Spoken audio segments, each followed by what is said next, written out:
일본 지하철을 타게 되면 우리 한국 지하철을 타게 될 때와는 완전히 다른 한 가지 점을 발견할 수가 있습니다. 우리 한국에서는 젊은이들이 노인이 앞에 서 있음에도 불구하고 계속 앉아 있으면 눈총을 받든지 심지어 핀잔의 말을 들을 수가 있습니다. 근데 일본에서는 노인이 서 있어도 젊은이들이 자리를 양보하지 않습니다. 이렇게 생각할 수가 있겠죠. 역시 일본 젊은이들은 노인을 공경하지 않는구나. 혹은 또 일본 젊은이들은 굉장히 무례하다. 그런데 사실은 문제는 젊은이들에게 있지 않고 노인들에게 있습니다. 서 있는 노인들이 자리를 양보받는 것을 원치 않기 때문에 그렇습니다. 약하지 않음을 이 노인들이 드러내고 싶어 하는 것입니다. 대신 연세가 드신 분이든 젊은이든 힘들어 보이는 승객에는요, 앉아있던 승객들이 누구든 서로 자리를 양보하려고 하는 것입니다. 오늘 좀 약함의 문제를 잠시 다뤄보는 시간을 가졌으면 좋겠습니다. 정말 성도의 능력, 성도의 권능이란 말을 우리가 많이 씁니다. 하나님의 능력을 잊고 사는 것이 우리에게는 참으로 필요합니다. 그러려면 먼저 우리 자신의 약함을 인정할 필요가 있습니다. 우리 약함을 인정을 하고 하나님의 강함을 우리들이 정말 확신하지 않으면 우리는 진정한 능력을 부여받을 수가 없습니다. 오늘 삼손 이야기가 그것을 우리에게 가르쳐 주죠. 가장 인간적으로 볼 때 강한 사람이었던 삼손이 가장 약한 모습으로 우리 앞에 등장을 합니다. 우선 몇 가지 그가 얼마나 약해졌는가를 볼 필요가 있습니다. 그는 사사였습니다. 그런데 사사의 가장 기본적인 태도는 하나님을 사랑하는 사람이어야만 했습니다. 그러나 그는 하나님보다 블레셋 여인 드릴라를 더 사랑을 했습니다. 하나님 사랑하는 마음 없이 하나님의 일을 한다는 것은 불가능한 일이죠. 그리고 그는 특별히 나시린이었습니다. 나시린이라는 말은 태어날 때부터 일정 기간 동안 하나님의 뜻을 이루기 위해서 부름받은 사람이란 뜻이에요. 민수기 6장에 보면 나시린이 되면 세 가지를 꼭 지켜야만 했습니다. 첫째는 사체, 시체와 접촉을 해서는 안 됩니다. 부정하기 때문에 그렇습니다. 그런데 그가 딥나로 내려가면서 죽은 사자의 몸에 있는 꿀을 따먹으려다가 사체에 접촉을 하게 되죠. 그리고 딥나에서 한 여인과 결혼식을 올리게 됩니다. 그 결혼식은 잔치로 번역이 되어 있는데 술 파티였습니다. 술을 마시는 잔치였습니다. 그런데 민수기 6장에 보면 나시린이 두 번째 지켜야 할 것이 포도주나 독주를 마셔서는 안 됩니다. 그런데 술을 마시면서 그는 나시린의 두 번째 규례를 어기게 됩니다. 그리고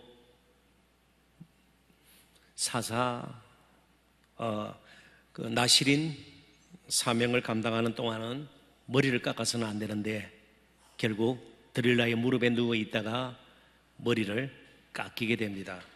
그는 더 이상 나시린이 아니었습니다. 그리고 두 눈까지 잃는 장애인이 되고 맙니다. 이스라엘 백성들에게 제사장은 장애인이 되어서는 안 됩니다. 마찬가지로 이스라엘의 지도자들은 장애인이 되면 안 되는 것처럼 그런 관습이 있었으면 틀림이 없습니다. 제사장 직무를 감당할 수 없는 것처럼 그는 온전한 이제는 사사의 직무를 감당할 수 없는 사람이 되었습니다. 모든 것이 끝난 것 같습니다. 그는 굴욕적인 너무나도 부끄러운 그런 일을 하게 됩니다. 맷돌을 돌리는 일을 하게 되죠. 맷돌은 당시 장막을 치고 거두는 일과 더불어서 여인들이 하는 일이었습니다. 그것은 그를 치욕스럽게 만드는 것이었습니다. 장사로 이스라엘의 사사로 일컬음을 받던 그가 여인들이 하는 일을 지금 하고 있는 것입니다. 사사기 16장 23절 24절 우리 같이 한번 읽어보도록 하십시다. 다 같이 읽습니다. 블레셋 사람의 방백들이 이르되 우리의 신이 우리 원수 삼손을 우리 손에 넘겨주었다 하고 다 모여 그들의 신 다곤에게 큰 제사를 드리고 즐거워하고 백성들도 삼손을 보았으므로 이르되 우리의 땅을 망쳐놓고 우리의 많은 사람을 죽인 원수를 우리의 신이 우리 손에 넘겨주었다 하고 자기들의 신을 찬양하며 아멘.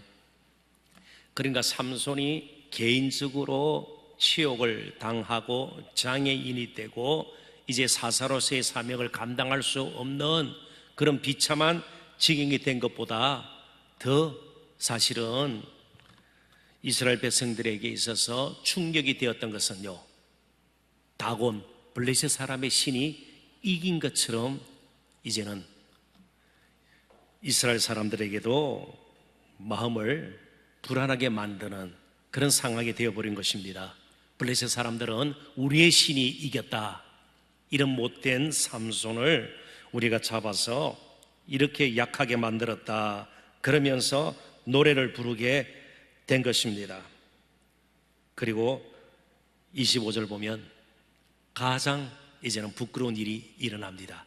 다곤 신전에 잡혀와서 제주를 부리게 됩니다. 곰이 제주를 부리듯이, 코끼리가 제주를 부리듯이. 25절을 같이 한번 읽어볼까요?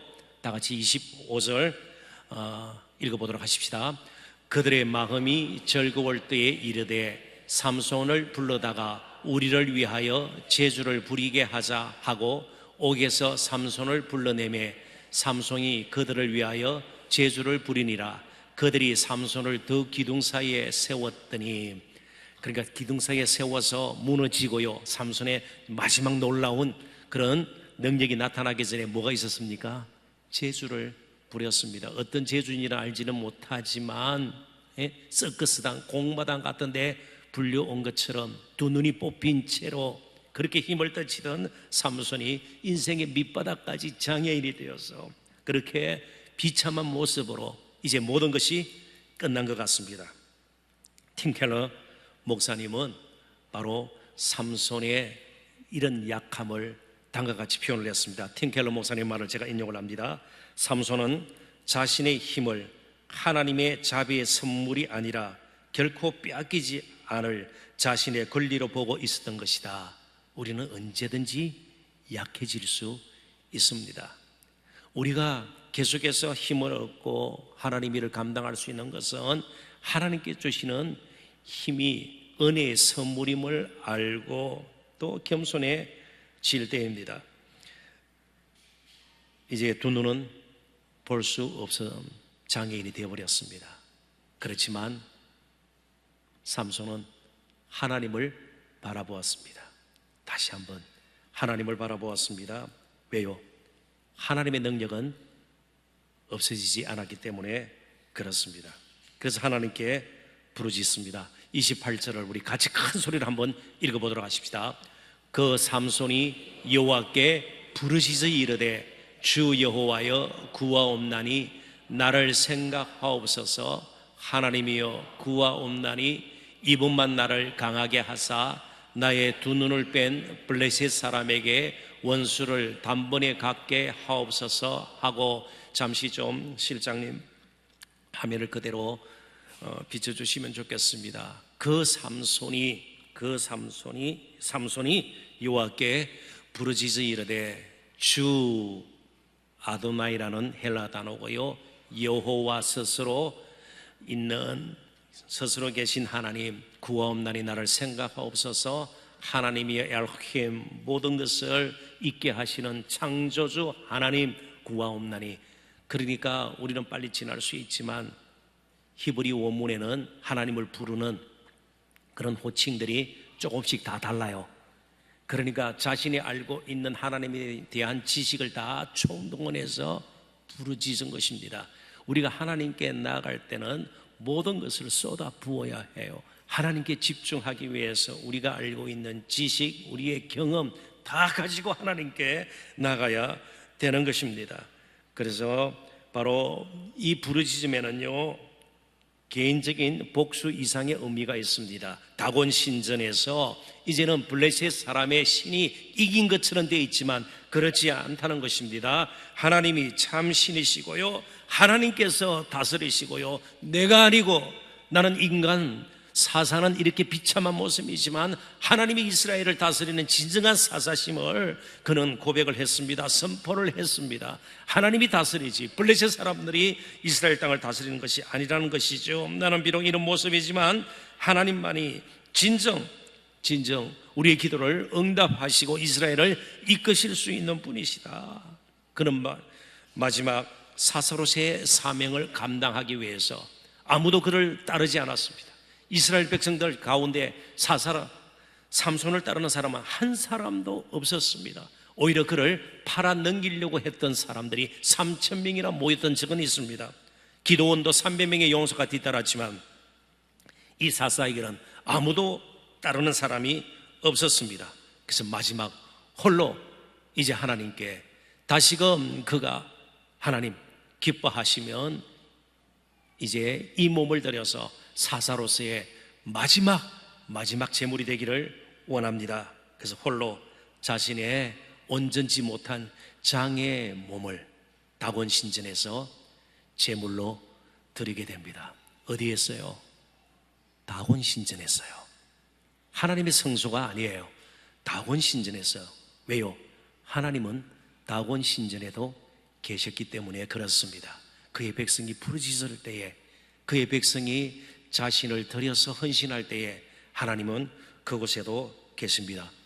이제 후에 히브리서 기자는 이런 삼손의 믿음을 다음같이 표현을 했습니다. 히브리서 11장 34절입니다.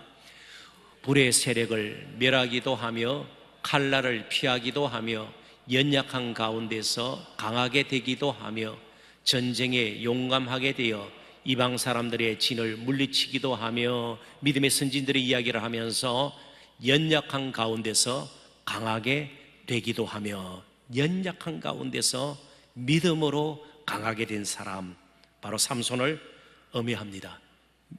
연약한 가운데서 강하게 된 사람, 하나님의 손으로, 하나님의 은혜로, 하나님의 뜻 가운데 강하게 된 삼손. 우리는 연약한 가운데서 또 다른 승리를 우리에게 안겨주었던 한 분을 기억하고 있습니다. 고린도후서 13장 4절을 같이 한번 읽어보고 말씀을 정리하도록 하십시다. 그리스도께서 약하심으로 십자가에 못 박히셨으나 하나님의 능력으로 살아계시니 우리도 그 안에서 약하나 너희에게 대하여 하나님의 능력으로 그와 함께 살리라. 아멘. 우리는 약하기 때문에 더욱 아울리치해야 합니다. 왜냐하면 주님께서 약하신 가운데 십자가를 통해서 죄와 사망과 율법과 마귀의 근세로부터 참으로 저희들을 구원해내셔서 다시금 우리가 겸손히 우리 자신의 약함을 인정하고, 우리가 비록 갖가지 필요한 것을 다 갖추지 못했다 할지라도 이제 정말 사사 삼손처럼 두 눈이 뽑히고 치욕 가운데에 참으로 이제는 사사의 신분마저 따르는 사람이 없이 홀로라도 온전히 하나님 앞에 드리고자 하는 마음이 있고 자신을 드릴 때에 하나님의 능력이 임했던 것처럼 저와 여러분, 우리의 조건이나 상황이 아니라 우리와 함께 하시는, 심지어 다곤 신전에까지 함께 하시는, 언제 어디서나 그의 백성이 부르짖는 그곳이 바로 성전임을 우리는 알고 다시 한번 우리의 약함을 인정하고 하나님의 능력을 새롭게 부여받아 평소에도 아울리치의 삶 살아가시는 저와 여러분 되시기를 주님의 이름으로 축원합니다. 기도하도록 하십시다.